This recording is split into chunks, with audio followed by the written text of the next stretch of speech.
Processei a Tabata Amaral. Vai chegando o ambiente eleitoral, vão se aproximando as eleições, vai batendo o desespero em alguns candidatos com menos chances de êxito no pleito eletivo e, naturalmente, a vontade de ganhar é maior do que a razão e esses indivíduos que já não respeitam tanto as leis, naturalmente, vão descumprir a legislação eleitoral. A Tabata Amaral fez um post com um pedido implícito de voto, que é vetado pela Justiça Eleitoral. Vamos aqui ao post da Tabata. Coloca aqui do lado, por favor, o post da Tabata. Nunes tá com medo de me enfrentar no segundo turno. Quem não quer ver ele eleito já sabe o que fazer. Vou explicar para vocês a dinâmica do processo. Ela diz que o Nunes não quer enfrentá-la no segundo turno, que o prefeito que lidera as intenções de voto, segundo algumas pesquisas, estaria com medo dela. E por conta disso ele não quer a Tabata. Então quem não quer ver o Ricardo eleito sabe o que fazer. Nessa oração, já sabe o que fazer, a Tabata está pedindo implicitamente o voto, porque ela induz o eleitor a pensar que, para evitar o prefeito Ricardo Nunes, ou para evitar o Guilherme Boulos, ou para evitar qualquer outra coisa, tem que votar nela.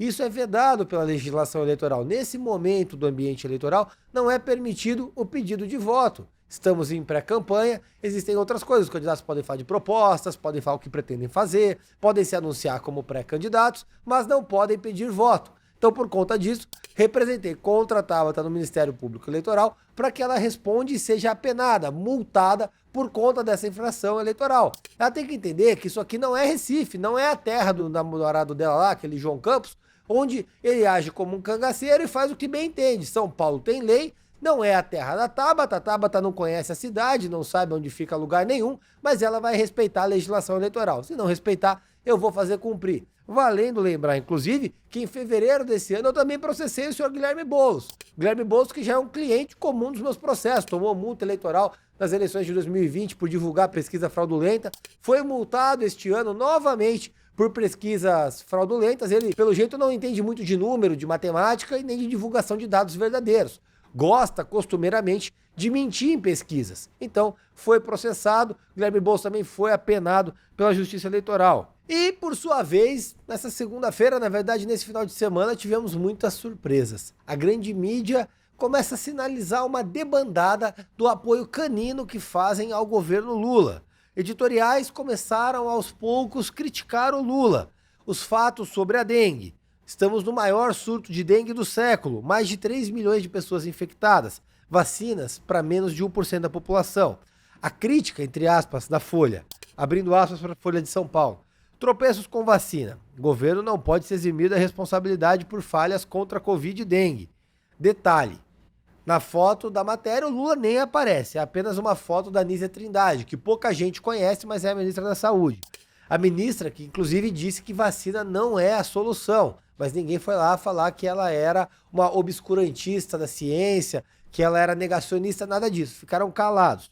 Quando o Bolsonaro, ele era o genocida, negacionista, etc. Aí veio o Estadão. O Estadão mandou a seguinte: uma falha inaceitável. O poder público reduziu em 83% a contratação de agentes anti-dengue quando a epidemia se avizinhava. Comentário interessante, né? Não foi o poder público, foi o Lula. A caneta que dá o despacho, que ordena a despesa, é do presidente da República. O Lula deixou de investir em agentes anti-dengue para investir, por exemplo, em imóveis para a Janja. Gastou mais em imóveis para o palácio, para a Janja ficar confortável no sofazinho, do que em campanhas de conscientização, em prevenção da dengue. Naturalmente, os brasileiros estão morrendo, mas a Janja está bem acomodada no sofá confortável. Talvez você tenha feito ele para isso. Inclusive, eu fico pensando, né? Onde estão aqueles artistas demagogos, hipócritas, chechelentos, fedorentos que não tomam banho, falando de viva o SUS?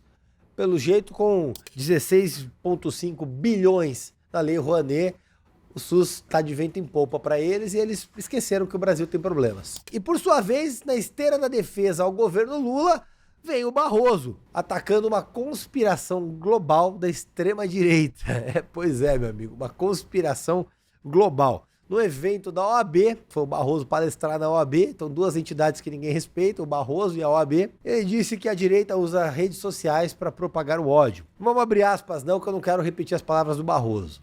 Vamos ver o Barroso soltando um Barroso. Coloca aí. Piadão ruim do caramba. Se você pegou o piadão, deixa o like aqui embaixo. O que está se vendo hoje na imprensa é uma articulação global extremista de extrema direita que se utiliza das plataformas digitais para espalhar ódio, desinformação, teorias conspiratórias e destruir reputações. Porém, o que tem acontecido em muitas situações é que por trás do biombo da liberdade de expressão se esconde um modelo de negócio que vive do engajamento. Ele criticou o modelo de negócio que vive de engajamento, mas é interessante porque ele diz que é uma articulação global de extrema-direita que se utiliza de plataformas digitais para espalhar o ódio. Indiretamente, ele está criticando o Elon Musk, dizendo que ele faz parte de uma conspiração global. E a grande conspiração global busca o quê? Busca liberdade de expressão. Então, os conspiracionistas do mundo, capitaneados por Elon Musk e talvez por Jair Bolsonaro, segundo Barroso, estão ali numa batalha para dar o golpe? Não. Numa batalha para tomar o poder? Também não. Numa batalha para derrubar o Lula? Menos ainda. Então, numa batalha para quê? Para poder criticar alguém no Twitter. Então, toda essa conspiração do mundo é para o sujeito poder falar, olha, eu não concordo com isso. Olha, o Barroso tá falando bosta. Tá soltando um Barroso pela boca. É isso. A grande conspiração mundial é para isso. É impressionante. Sim, o que me impressiona é que aí tem lá aquela claque de patetas da OAB, que não serve para nada, que fica aplaudindo, como se ele estivesse falando uma grande filosofia jurídica.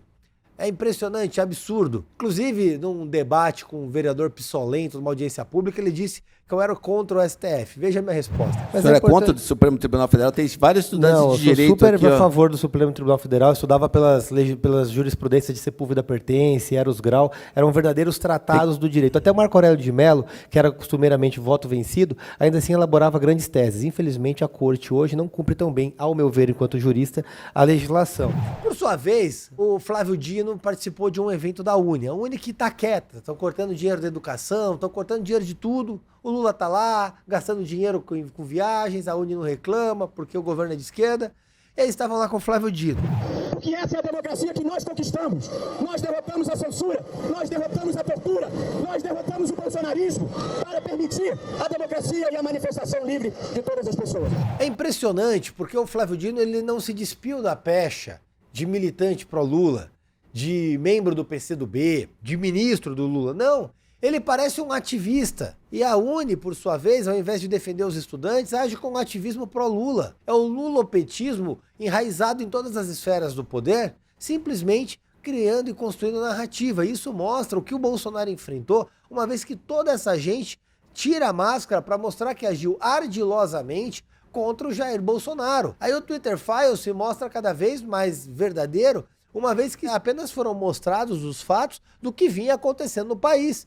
Uma verdadeira união conspiracionista contra o presidente Bolsonaro para tirá-lo do poder. O que havia de pior na política do Brasil se uniu contra ele. O mal venceu, mas não vai vencer para sempre.